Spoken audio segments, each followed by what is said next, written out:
A reading from the book of the prophet Isaiah. Zion said, "The Lord has forsaken me. My Lord has forgotten me." Can a mother forget her infant, be without tenderness for the child of her womb? Even should she forget, I will never forget you. The word of the Lord. Thanks be to God.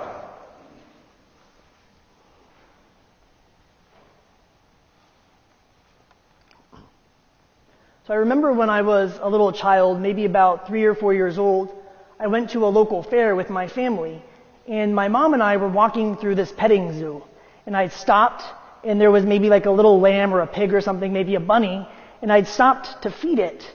And when I was done, I looked up, and I noticed that my mother was no longer standing right next to me. And as a 3 or 4-year-old, I began to maybe freak out a little bit. And as I was getting upset, I might have been crying, there was this man who was standing next to me.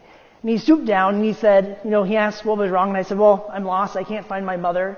He said, well, let me help you. Let me pick you up so that you can see, above all these people, and maybe we can find your mom together.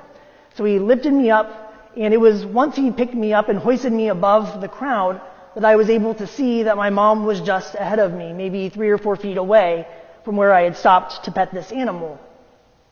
And so this reminds me that sometimes in our life, it's all about having the proper perspective.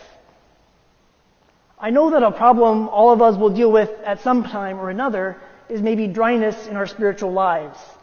At sometimes when we experience a little bit of dryness or perhaps even maybe prolonged darkness, when we no longer feel good about our prayer lives, when we feel like God is not there with us, we might be tempted to say God has abandoned us, that God is not here with us right now. But Isaiah tells us, even should a mother forget the child of her womb, never will our God forget us. So even though we might no longer feel God's presence, feel God right here with us, we might perceive that we're lost, God really is right here with us in the midst of all of this. And I always think about Mother Teresa, in these years that she experienced spiritual dryness, this dark night of the soul, where despite not being intimate with God's presence anymore, she still was uniquely aware of God's activity in her life. She saw God's activity in her own life, in the work of her sisters, in the poor who they served.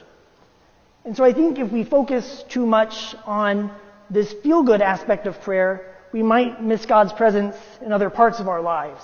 We might miss God's presence in our relationship with our brothers, in our community life together. We might miss God's presence through and in our study, or even in the people that we minister to. What we're really called to, what this reading calls us to, is to cultivate this wider focus. This focus that we might recognize the presence of God, to have a greater perspective, maybe when we're unsure of everything else. Right at the beginning of March, on March 1st, this is about the time of the year when I begin to get a little bit anxious. We're in the full swing of the semester. We have the regular reading that we do every week, the summaries that we have to write, etc. But now we have presentations to give, papers to write, books to read for Don's class. And sometimes I begin to wonder, how am I going to get all of this work done? Also, this week we have Lent starting on Ash Wednesday.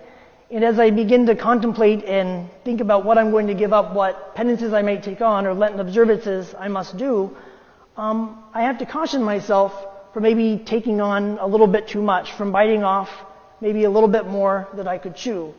So I would love to maybe take an extra half hour of mental prayer each day, or devote more time to the corporal and spiritual works of mercy. But I have to remind myself that, I have to be realistic. I have to do what I'm able to. And some years I have taken on maybe a little bit too much. And about that third week of Lent, I realize I'm not able to keep up with what I thought I would.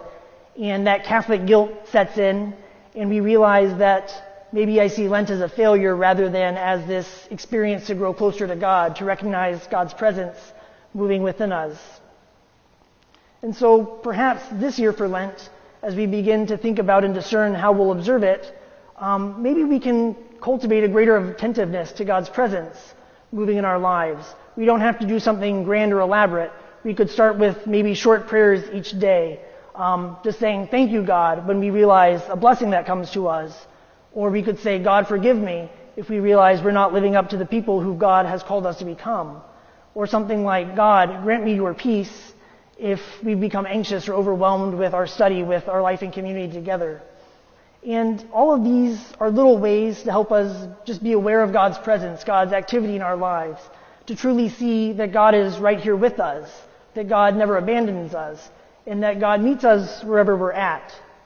So perhaps this year we're called just to take a step back and find a wider perspective.